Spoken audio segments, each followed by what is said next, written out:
ফুলপুরে ইকবাল হত্যার খুনিদের গ্রেফতার ও ফাঁসির দাবিতে মানববন্ধন ও বিক্ষোভ মিছিল। ইব্রাহিম হোসেন, ময়মনসিংহ প্রতিনিধির ভিডিওচিত্রে বিস্তারিত। ময়মনসিংহের ফুলপুরে ইকবাল হোসেন হত্যার ঘটনায় জড়িত খুনিদের দ্রুত গ্রেফতার ও সর্বোচ্চ শাস্তি ফাঁসি দাবিতে মানববন্ধন ও বিক্ষোভ মিছিল অনুষ্ঠিত হয়েছে।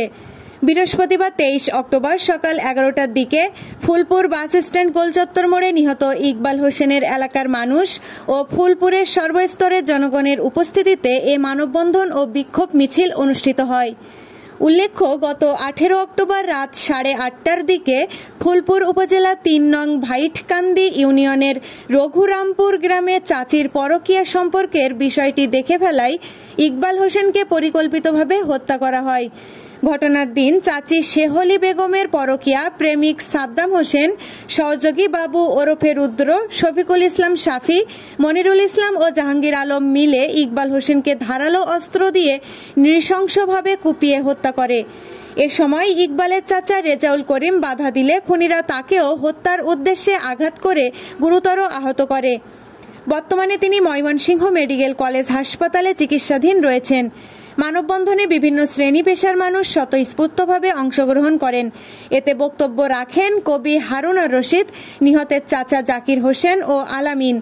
বক্তারা ইকবালের হত্যাকাণ্ডে গভীর শোক প্রকাশ করে বলেন, একজন নিরপরাধ যুবককে প্রকাশ্যে নির্মমভাবে হত্যা করা হয়েছে, অথচ খুনিরা এখনও ধরাছোঁয়ার বাইরে।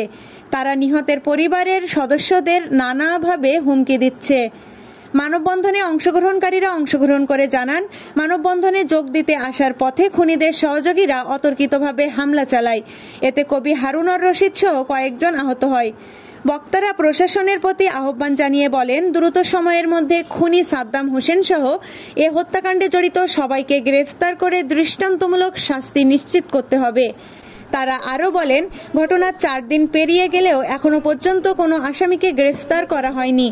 আগামী 5 দিনের মধ্যে খুনিদের গ্রেফতার না করা হলে আমরা আরও কঠোর কর্মসূচি দিতে বাধ্য হব।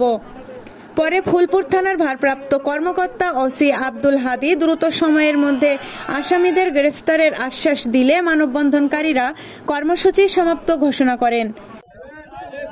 আসলে যে ন্যাক্কারজনক ঘটনাটি ঘটেছে সেই বিষয়ে আত্মীয় স্বজন যারা আছে তাদেরকে আসলে সান্ত্বনা দেওয়ার ভাষা নাই। আমরা ঘটনার পরপরই মামলা রুজু করেছি এবং তখন থেকে আসামি গ্রেফতারের জন্য আমরা চেষ্টা চালিয়ে যাচ্ছি। তো আপনারা জানেন যে একটা ঘটনার পর আসামি যারা আছে তারা গ্রেফতার এড়ানোর চেষ্টা করে। তো আমি বিশ্বাস করি সেটা বেশি সময়ের ব্যবধান নয়, অল্প সময়ের ব্যবধানে আমরা গ্রেফতার করতে সক্ষম হব। AB news desk report.